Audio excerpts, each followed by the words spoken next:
Yung hahayaan na wala si Efren. Mahal na mahal ko po siya, hindi ko po kayang wala siya.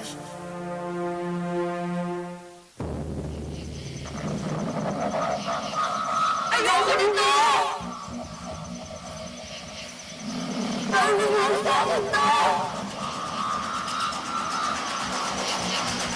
Bakit ako nagawin ito?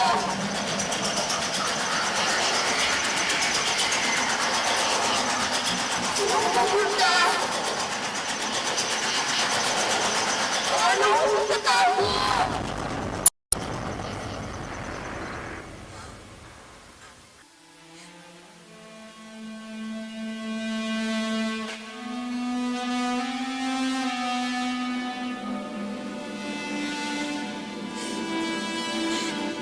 Sinarte yung bagsakan ng pader. Si Efren yung tinamaan, Mami. Si Efren na ayaw kong masaktan kahit konti. Siya yung binagsakan. Nang iwan mo siya, nasisiguro mo bang wala na siyang buhay?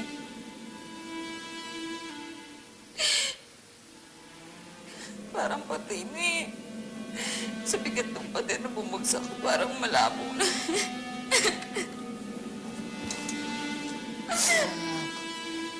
Kailangan matutunan mong patawarin ang sarili mo. Hindi mo sinasadya ang nangyari.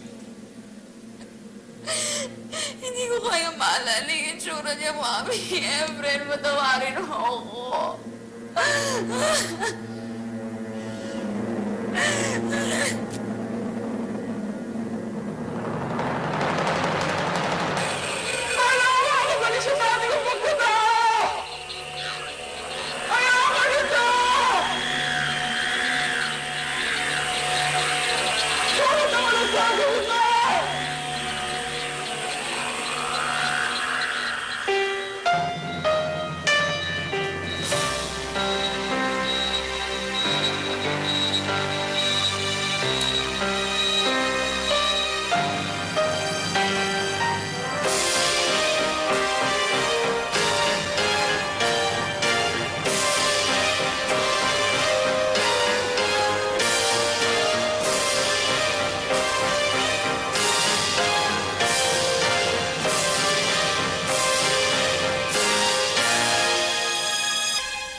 Nagawa ko ang lahat upang mainigtas na sila.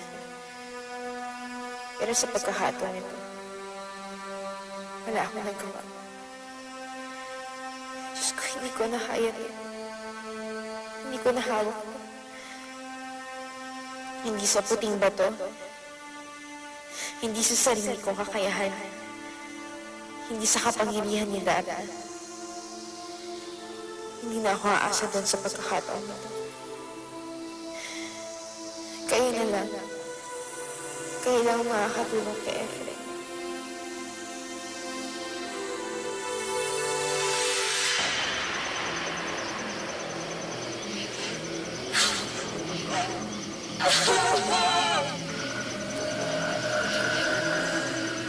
Paano nangyari sa akin to?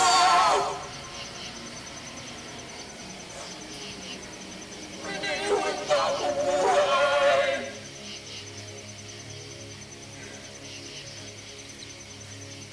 Paano mo ba ako pinagsasaban?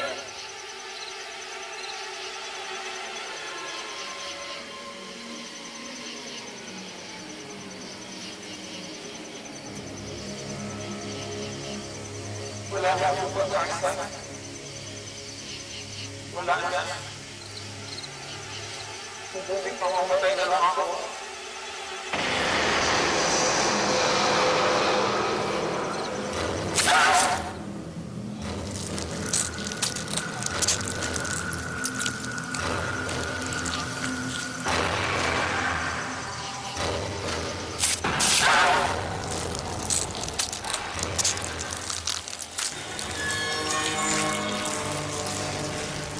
Bakit gano'n?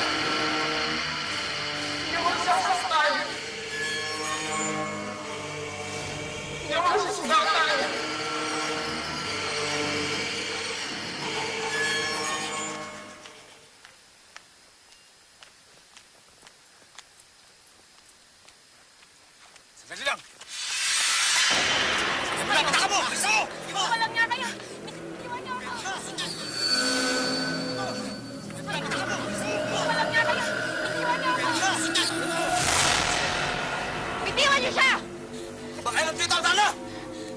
pakialam ako.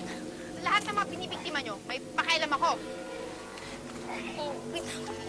Hindi ako uurong sa kutsilyo.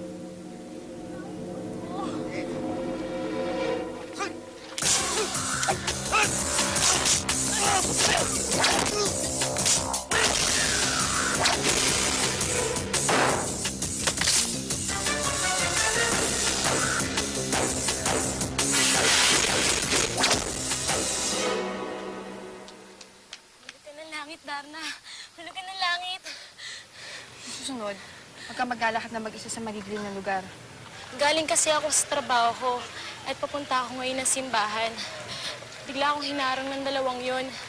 Paano kita mapapasalamatan, Darna? Paano?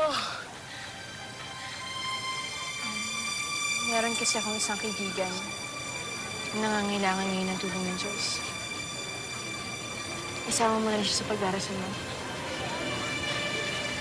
Oo, Darna. Maaasahan mo ako. Kung yan ang paraan ng pasasalamat ko, gagawin ko.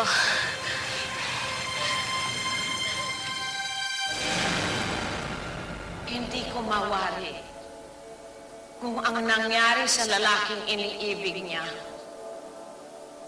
ay magdulot ng kabutihan o kasamaan kay Darna. Kung magbigay kay Darna ng bagong lakas o tuluyan na siyang manghina.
Bakit ganon?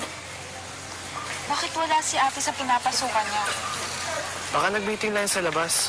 Di ba sabi naman ng mga staff wala daw yung boss Eric ng ate mo? Malamang, nag-meeting nga siguro sa ibang lugar. Pero never namang ginabi ng ganun si ate eh. Alam mo din, kinakabahan na ako eh. Baka may nangyari ng masama kay ate eh.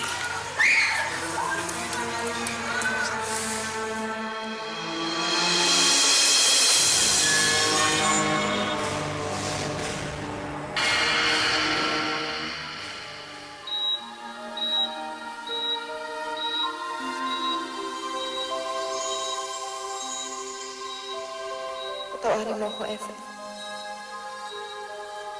Buong buhay mo, handa kang ialihang sarili mo para sa kapakanan ko.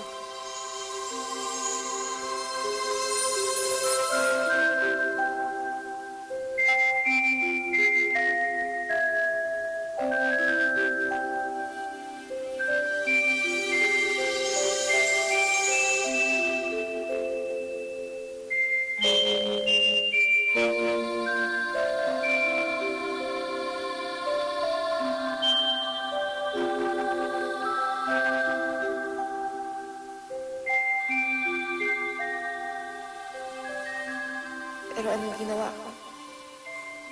Sinaktan kita. Tinalikuran. Tinanggihan. At ngayon nasa peligro ang buhay mo. Ngayon ko nalaman na hindi ko pala kaya nang wala ka sa buhay ko. Efren, gumaling ka lang. Napangako kong mamahalin kita ng buong buo. Mahal na mahal kita, Efren.